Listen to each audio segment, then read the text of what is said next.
Aloha Goddess, and welcome back to the channel. My name is Erica Shitara and I'm the owner and founder of Deity Beauty, where we help women like you wake up to their power through all things beauty and wellness. Today we're talking about what ingredients are safe for you to use while you're pregnant and which ingredients you should just straight up avoid. So maybe your doctor has told you already some ingredients, whether that be foods to be eating or not eating, or other things, but here we're going to talk about ingredients that you should be using and things that you should be staying away from. Now, this can just be because, everything that we put onto our skin, since our skin is our largest organ, it gets sucked up and absorbed straight into our bloodstream, and anything that is not good can affect your baby, and we do not want that. We want healthy, thriving fetuses and newborns and fully, adults down the road and all of that good stuff. So let's just get straight into the video. The first ingredient that you should definitely be using is vitamin E. Vitamin E is an antioxidant and it helps us fight free radical damage. And we know free radicals cause our skin to age a lot faster than it should. When free radicals get into our bodies, it's a little attacker, and it just goes around your body trying to attach itself to our cells, and then it just causes this chain reaction of these free radicals just kind of going throughout your body, and these end up deteriorating our DNA. Like I said, causes fine lines, wrinkles, aging, and it's not good at all. So make sure the products that you are using do have vitamin E in it, and also vitamin C, because that's another great antioxidant, and it's great for helping to boost radiance and brightening up the skin a little bit as well. The next ingredient you want to be using, which is going to go hand in hand with those antioxidant ingredients that you've been using, so that way your skin doesn't age prematurely, is a physical sunscreen. So we don't want to be using any chemical sunscreens while you are expecting. So the physical sunscreen is just going to sit on top of the skin, and it's going to reflect the UV rays, so that way they're not penetrating into your skin. When we use more chemical sunscreens, they end up getting absorbed into our bloodstream, and then it's converted into heat and then kind of transferred throughout our body. And so we don't want that while you are pregnant. The next ingredient, and this kind of goes hand in hand with the other two, but maybe not. So if you are experiencing dark spots, those can be super pesky, and I totally get it, goddess. I am right there with you. Some products that I like to use may be a little bit different from products that you should be using when you are expecting.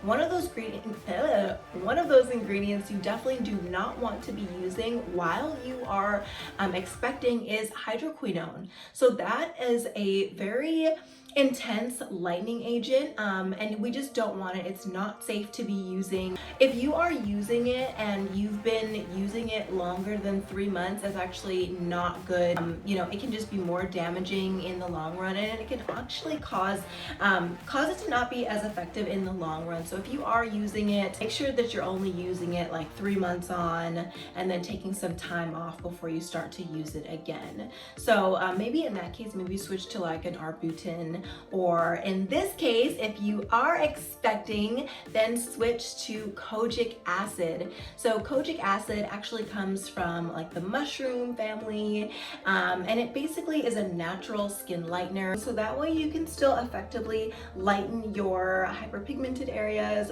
Personally, I have used Kojic Acid. I use it a lot. I don't use it currently, but for maybe a couple of years I was using it for my underarms, and then also for my bikini area, because I was shaving a lot and it was just kind of causing razor bumps and dark spots and things like that. So I did find that was super effective.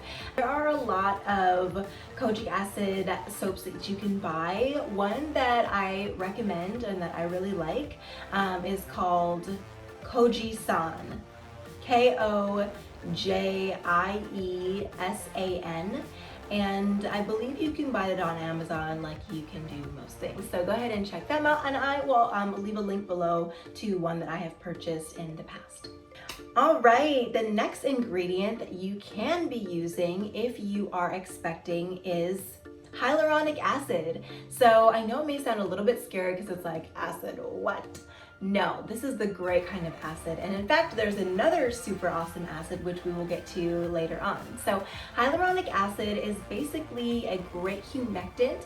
We actually make it in our bodies, but by the time we're 30 and just as we tend to age, it starts to decrease in our bodies. And so we really, really need this wonderful ingredient so that our skin stays really nice and soft and supple and hydrated. And so we can get this ingredient from plant-derived sources. One that I really like for now is the Ordinary's hyaluronic acid, just because it's pretty affordable and I think that it does a great job. So I would just make sure that the ones that you are checking out, they're gonna be a little bit tacky, but it's not gonna be anything too crazy. And it also might come in sodium hyaluronate as it appears on the ingredient list. So just make sure you're checking the ingredient list. Like, just in general, do not believe the marketing claims, because literally these big companies are getting paid just to formulate things in order to just get hype, really, to just look really cool for advertisement and marketing purposes, but they're not actually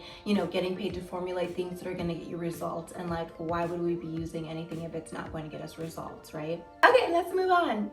All right, so the next ingredient that you do not want to be using while you are expecting is benzoyl peroxide. So this is a very common ingredient if you are dealing with acne. I understand how frustrating it can be, but using benzoyl peroxide is not going to be the move while you are expecting. So in general, a lot of people tend to have sensitivities to benzoyl peroxide because it can be a little bit harsh, but it does get the job done. It is effective, but it's just not safe when you are expecting. So if you are looking for something to use while you are expecting, try using a BHA, and that's salicylic acid. But the key with this is to not use it above 2%.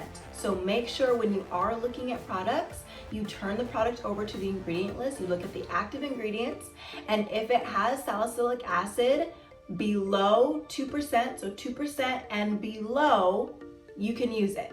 If it's more than 2%, do not use it. And if you really just, don't want to use it at all, you don't want to take any chances, definitely just don't use it, or make sure you consult your doctor before trying anything new.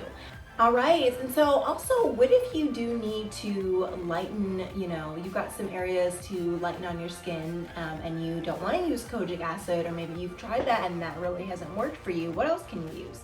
Well, you can use AHAs. So AHAs are alpha hydroxy acids.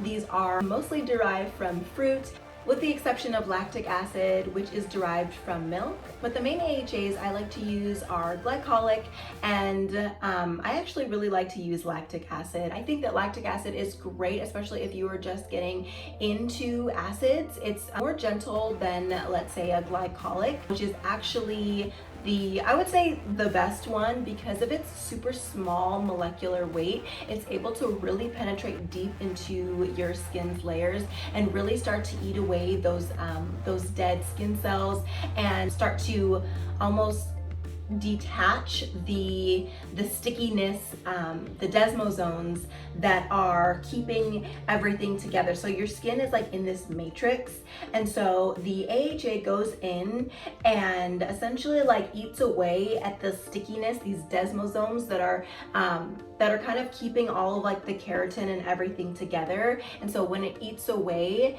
at those desmosomes, at that keratin, that maybe that keratin is filled with melanin or melanin pigment. So when it eats away at the melanin pigment, then your skin starts to heal, starts to look more even and radiant. I hope that made sense. Yeah. Like, hydrate the skin as well. It does have some humectant properties, which is really, really nice. Whew, it's hot. And so what is an ingredient that you do not want to be using to lighten or even your skin tone while you are expecting? Retinol. Doesn't matter which form. Can be retinol palmitate, retinol, retinal. No retinols, no like retinol derivatives, no retinols at all whatsoever. Do not use it while you're expecting. All right, and we are down to our last two ingredients. So an ingredient that you should be using while you are expecting, and in general, all of these ingredients that we have spoken about and the ones that you should do, obviously, like, if you don't have anything to lighten, then maybe you don't need to worry about like the Kojic Acid, but AHAs are great for everyone to use. They really help just bring luminosity to the skin and really keep the skin really nice and exfoliated and just looking really beautiful.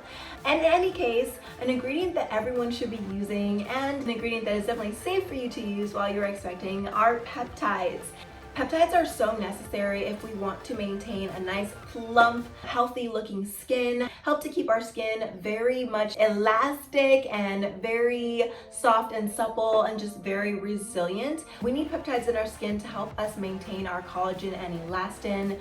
As we tend to age, the collagen starts to break down, and then our skin can start to kind of sag. Definitely make sure that we are using peptides in our products, peptide serums. Even if there are peptides in our moisturizers, those are going to be super, super awesome. Definitely in the eye creams. Sometimes, the eye area skin the skin underneath our eyes is so delicate, and it can kind of age pretty quickly, or because it is so delicate, if there is something wrong, it's a lot more noticeable. And so maybe you want to start using these peptides early and often, so that way it can start to build up the dermal thickness and increase that collagen production underneath your eyes, so that way it looks more full, looks a little bit more plump, you look a little bit more awake. Let's say it's a little bit dark under there, it has a little bit of a dark hue. It could be genetics, it could be because you're a tired goddess, I get it. Or perhaps because like I said, the skin is thin there, it could just because it is so thin, you're kind of getting those, you're catching those like veins and stuff underneath your eyes. So if you are using a peptide serum, it's going to help to kind of increase that dermal thickness, and then so perhaps you're not seeing so much of those veins. If that is the case, maybe you just really need to get some sleep and need to drink some more water, so that way you're not looking a bit dehydrated, because sometimes it can also look a little bit gray or look a little bit lackluster if we're not staying properly hydrated.